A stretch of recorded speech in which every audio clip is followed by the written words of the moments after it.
ఆ, 5వ తారీఖు మా నాన్న వాక్యం సెలవిచ్చిన విధంగా ప్రభు మహిమలో చేర్చబడ్డాడు. నాన్న గురించి చెప్పాల్సిన మాటలు చాలా ఉన్నాయి, కానీ అన్న చెప్పినట్టు ఆర్జీ స్వామిదాస్ గ్రేసమ్మ యొక్క పెద్ద కుమారుడు ఆర్జీ చంద్రశేఖర్ మా నాన్న. చంద్రకళ తర్వాత రోజామణి వాళ్ళు చెల్లెళ్ళు.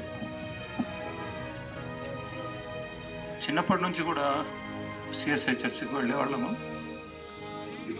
ప్రభువుని ఎలా తెలియపరిచాడు మా నాన్న అంటే, అమ్మ సిహెచ్ సరళమ్మ కృష్ణసూరి గారి కుమార్తె.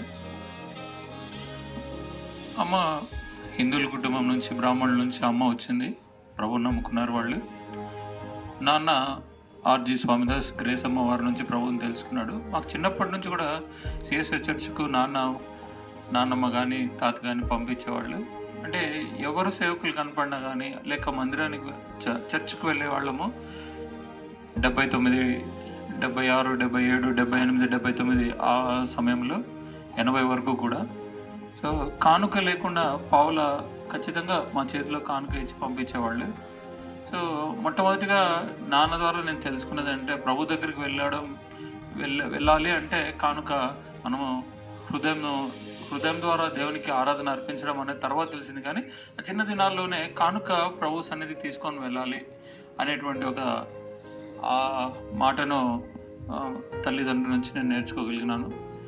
దాని తర్వాత మళ్ళీ ఆరాధన అనడం అంటే రక్షణ అంటే ఏంటి, తర్వాత మళ్ళీ అటుపిమ్మట మరి బాప్తిజం అంటే ఏంటి, మరి తర్వాత ప్రభు రాకడ కొరకు బలంగా ఉండాలంటే బలలో పాలు పొందాలా, ఈ విషయాలన్నీ కూడా తదుపరి మరి ఆయా విశ్వాసుల కుటుంబాల ద్వారా దేవుడు తెలియపరుస్తూ వచ్చినాడు.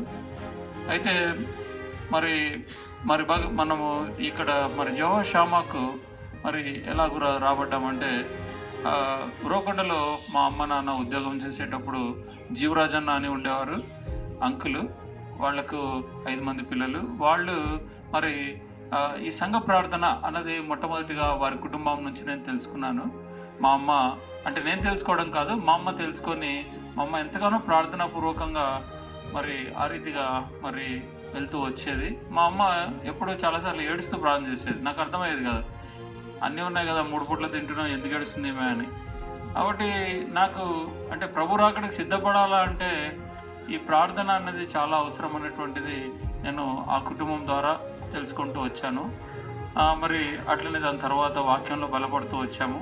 అటుపిమ్మట అనేక ఆత్మీయంగా ఎన్నో ఒడిదుడుకులు, ఎంతగానో శత్రువు కుటుంబాన్ని చీల్చివేసే సందర్భాలు వచ్చినాయి. అయితే ప్రభు కృప కలిగిన వాడు కాపాడినాడు. ఈ ఆత్మయాత్రలో తమ్ముని కోల్పోవడం జరిగింది. ఆర్జీ సురేష్ చంద్ర, మరి జ్యోతి ప్రసన్న ఆమె యొక్క భర్త.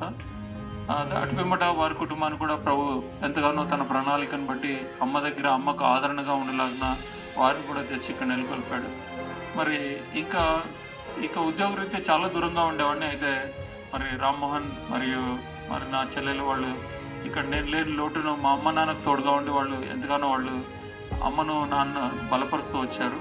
వీటన్నిటికంటే ముఖ్యంగా నెహమ్యా నాగరాజ్ అన్న మరి నాన్నకు మరి నిజంగా పెద్ద కుమారుడు వల్లే ఆయన ప్రతి విషయంలో ఆయన మరి సంఘస్థులందరూ కూడాను మరి ప్రతి చోటు నుంచి వచ్చారు.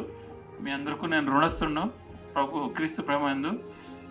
అలాగూ ఎంతగానో నాన్న మరి అన్ని విషయాల్లో మరి నడిపిస్తూ వచ్చారు నెహమ్యా నాగరాజ్ అన్న.